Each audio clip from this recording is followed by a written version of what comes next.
Hi everyone, welcome to InfoCraft. Today we are talking about Thak the Ape-Man from the lore of Conan the Barbarian.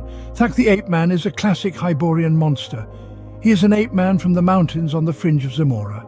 Thak was taken in by a wizard named Nabonidus as a cub, and the wizard believed that his race would eventually evolve into humans with further evolution. Thak and his kind are depicted as primitive cavemen, lacking knowledge of fire-making, clothing or weapons, and communicating through a primitive language of clicks and grunts. Despite being trained by Nabonidus to serve him, Thak retains human-like resentments, which eventually lead him to rebel against his master. He takes control over the wizard's robes and becomes the master of the house, indicating a significant shift in power dynamics. Thak is portrayed as highly devious and possessing near-human intelligence, which allows him to not only rebel against his master, but also to outsmart a party of enemies who come to assassinate Nabonidus by using traps installed inside the manor. This cunning and manipulative nature make Thak a complex and formidable character within the narrative.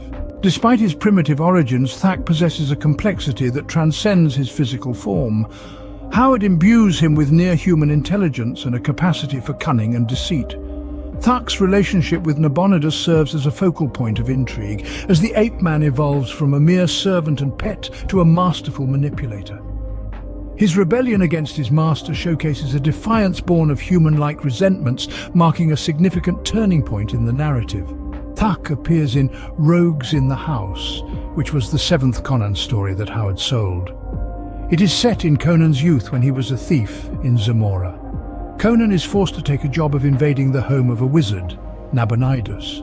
The house is filled with traps along with a singularly terrible monster, Thak the Ape-Man. Here Conan will have to fight the monster if the men are to regain the house. The Cimmerian does this by jumping on Thak's back. Conan locks his legs around the monster and stabs him with his knife. After he kills the beast, he declares he has not killed a monster, but a man. Howard's inspiration for Thak the Ape-Man is largely from H. Rider Haggard's Rouges, The Monster, 1924. Another obvious source of his inspiration is Tarzan. Edgar Rice Burroughs' Ape-Man was always wrapping his legs around lions as he stabbed them with his knife. Many critics have drawn a comparison between Tarzan and Conan over the years. This story is perhaps the strongest example of that similarity. Thak came to life visually when Frank Frazetta painted Conan's encounter for the cover of Conan, 1967. Frazetta knew how to make the red cloak an integral part of that image. His painting inspired all that followed. The comics have adapted this story 2 times. Roy Thomas wrote the first one with art by Barry Smith and Sal Buscema in Conan the Barbarian Volume 11. Here, Conan sits in chains in a Corinthian jail, betrayed by Jenna. Murillo, a Corinthian lord, comes to the jail with an offer to free the barbarian if he kills Nabonidus, the secret head of the city, as the lord is concerned with the Red Priest's pillaging ways. The plan hits a snag when Murillo's agent in the jail, Athicus, is imprisoned himself. Murillo decides to take matters into his own hands and deal with the Red Priest himself.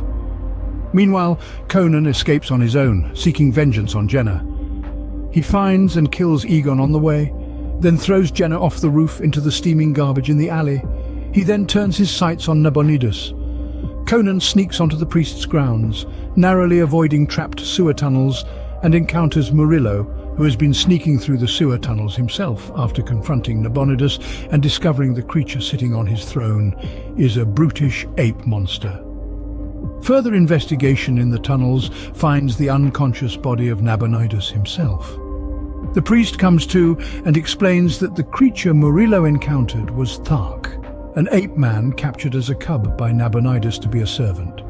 Thak began to get ambitions of his own and cold-cocked his master, taking his place on the throne. Conan also discovers that Murillo is not as noble as he seems, as he had been selling state secrets. The 3 rogues go to confront Thak and observe him through 2-way mirrors rampaging through the house. Eventually, the men are trapped in a locked room as Thak storms at them. Conan and Murillo manage to slay the giant beast. Nabonidus takes the opportunity to try to kill them with deadly fire traps, but is slain by a thrown dagger from Conan. Conan decides to leave Corinthia entirely and travel to Argos. Dark Horse Comics adapted the same tale a second time in Conan Volume 44, September 2007. Adaptation by Tim Truman with art by Carrie Nord. The film version of Thak the Ape-Man appeared in Conan the Destroyer, 1984. In this garbled compilation of Howard elements, Conan and his friends go to Thothamon's castle, where the ape demon dwells inside mirrors. Conan has to destroy the glass and the monster, a poor fate for such a classic Howard tale. As we journey alongside Thak from his humble beginnings as a captive cub to his triumphant rebellion against his master, we are reminded of the enduring allure of characters who defy categorization and challenge our perceptions of what it means to be human. In the enigmatic depths of Thak's character, we find echoes of our own desires for autonomy and self-discovery, beckoning us to explore the untamed wilderness of our own hearts and minds. Thank you for watching. For more content like this, please like and share our video and subscribe to our YouTube channel. If you enjoyed the content, let us know what you want to see next in the comments down below.